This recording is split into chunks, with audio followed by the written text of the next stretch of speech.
Halo semuanya, Assalamualaikum warahmatullahi wabarakatuh. Salam sejahtera bagi kita semuanya. Pada kesempatan kali ini saya mau membahas terkait topik bahwasanya menghapus salah satu jenis bansos ini pada aplikasi SIGNG bisa menghapus semua bansos yang diperoleh oleh penerima manfaat. Nah, kira-kira bansos apakah itu? Pada kesempatan kali ini akan saya coba menjelaskannya. Sebelum itu, nanti videonya mohon Anda simak dengan baik-baik ya. Jangan dipercepat agar tidak mengakibatkan kesalahpahaman dan tidak berakibat kebingungan yang berkelanjutan. Baik, Sobat Netizen, silakan disimak informasi lengkapnya.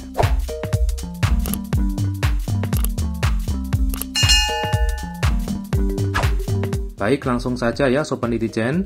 Jadi ada beberapa bantuan sosial yang bisa diterima oleh masyarakat kurang mampu ya. Seperti bansos PKH atau program keluarga harapan, ada juga bansos BPNT atau bantuan pangan non tunai atau yang sekarang kita kenal sebagai program sembako, ada juga BST atau bantuan sosial tunai atau BLT ya, bantuan langsung tunai seperti yang saat ini sedang berlangsung yakni BLT minyak goreng. Berikutnya ada bantuan PBIJK atau penerima bantuan iuran jaminan kesehatan. Keempat jenis bantuan yang tadi saya sebutkan di atas itu bisa kita cek secara online ya. Jadi Anda semua bisa mengecek secara online, bisa melalui handphone ataupun komputer ya, dengan mengeklik link cekbansos.kemensos.go.id.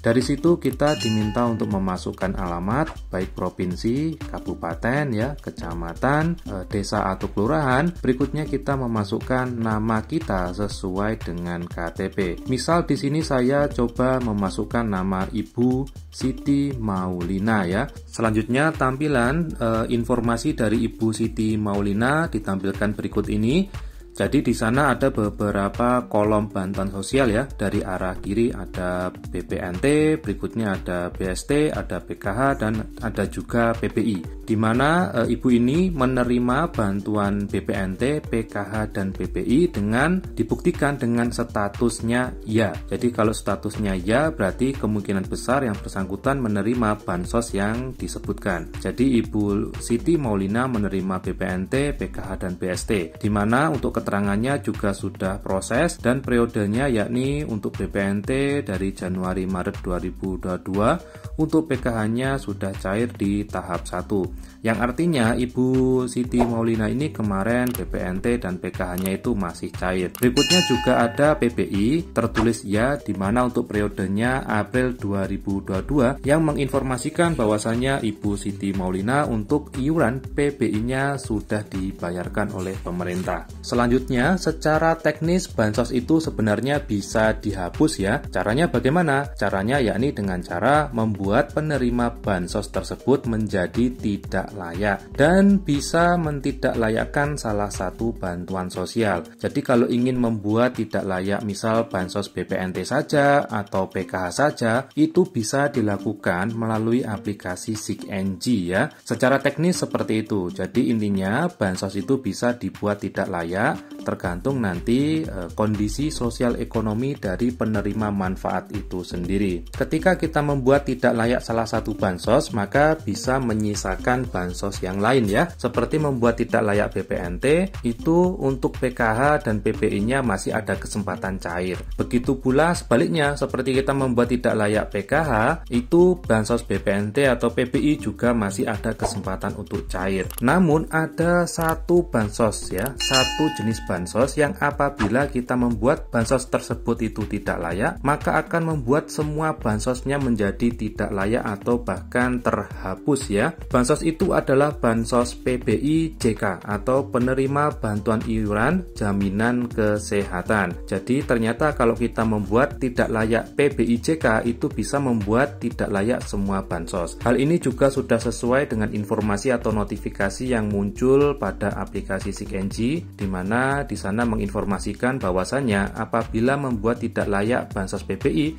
itu akan mentidaklayakkan semua bansos atau bansos yang lain. Jadi terjawab sudah ya rasa penasarannya. Pada kesimpulannya, apabila kita membuat tidak layak bansos PBI, maka untuk bansos yang lain seperti PKH, BPNT, dan lain sebagainya itu akan membuat tidak layak ya, atau bansos yang lainnya itu menjadi tidak cair. Kalau tidak cair artinya apa? Artinya ya mungkin data yang bersangkutan atau yang barusan kita buat tidak layak itu menjadi terhapus dari kepesertaan bantuan sosial. Apabila sudah terhapus, maka untuk kedepannya atau untuk tahun-tahun berikutnya jelas ya bansosnya tidak akan cair kembali. Selanjutnya ada kasus mungkin apabila ada kesalahan pentidaklayaan dari penerima manfaat, mungkin karena salah nama atau mungkin salah input dan sebagainya. Itu sebenarnya bisa ada solusi ya. Jadi misal Ibu Siti Maulina tadi kita buat tidak layak karena sudah dianggap dianggap mampu atau sejahtera, tapi ternyata di lapangan yang bersangkutan itu masih layak mendapatkan dan pada sistem sudah terlanjur dibuat tidak layak, maka solusinya yaitu yang bersangkutan diusulkan kembali ke dalam data bansos. Cara pengusulannya bagaimana? Cara pengusulannya bisa menggunakan aplikasi Cek Bansos. Aplikasi Cek Bansos ini bisa Anda unduh di Play Store ya.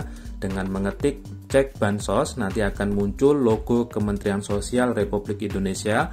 Bisa Anda unduh. Apabila belum memiliki user dan password, bisa Anda ajukan untuk pembuatan akun. Ketika sudah membuat akun, Anda bisa mengusulkan orang untuk bisa mendapatkan bantuan sosial. Tidak hanya usul, Anda juga bisa menyanggah dari penerima manfaat yang mungkin sudah tidak layak lagi untuk mendapatkan bansos, bisa disanggah di sana untuk penghapusan bantuan sosial. Baik Sobat Netizen, mungkin itu dulu informasi yang bisa saya berikan pada kesempatan kali ini. Meskipun hanya melalui rekaman suara, mudah-mudahan informasinya bisa diterima dan mudah-mudahan bisa membawa manfaat bagi kita semua. Saya kira itu dulu, ketemu lagi dengan saya Haris di video saya berikutnya ya. Mohon maaf kalau ada kesalahan kata dan ucap, dan wassalamualaikum warahmatullahi wabarakatuh.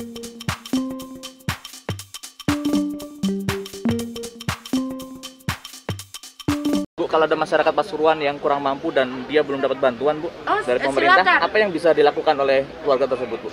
Bisa, sebetulnya kami punya situs usul sanggah Kemensos. Tapi data yang masuk itu tetap kita kembalikan ke daerah, karena sesuai dengan Undang-Undang nomor 13 tahun 2011 itu tentang fakir miskin, itu daerah lah yang mengusulkan. Jadi kami minta daerah cek, kita beri batasan waktu. Kalau selama 2 minggu tidak ada inputan balik, maka kita anggap data itu benar gitu. Jadi juga bisa menyanggah. Kalau misalkan ada keluarga yang mampu, dia dapat, bisa disanggah. Tapi saya punya potret rumahnya. Kami sudah punya potret rumahnya. Jadi kalau itulah ada memang yang disanggah, tapi ternyata dia memang kondisinya sebetulnya masih, kalau lihat rumahnya ya, terus kami ada data. Jadi misalkan listriknya 450 watt itu ada. Kalau memang itu ya kita nggak berani mengeluarkan karena masih miskin kondisinya. Berarti lapor ke misalkan ke kepala desa atau itu bisa boleh.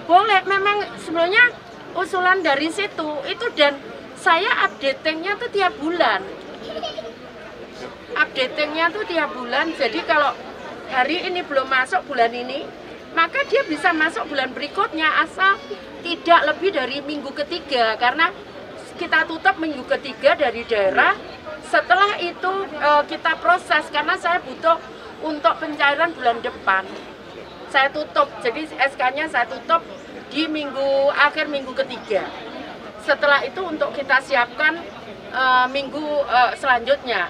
Ada yang meninggal, kita nggak bisa. Saat ini saya tanda tangan, 1 jam berapa menit lagi ada yang meninggal. Memang tidak bisa seperti ini, sangat dinamis data kami. Makanya kenapa dulu 6 bulan sekali peninjauan, sekarang saya buat sebulan sekali.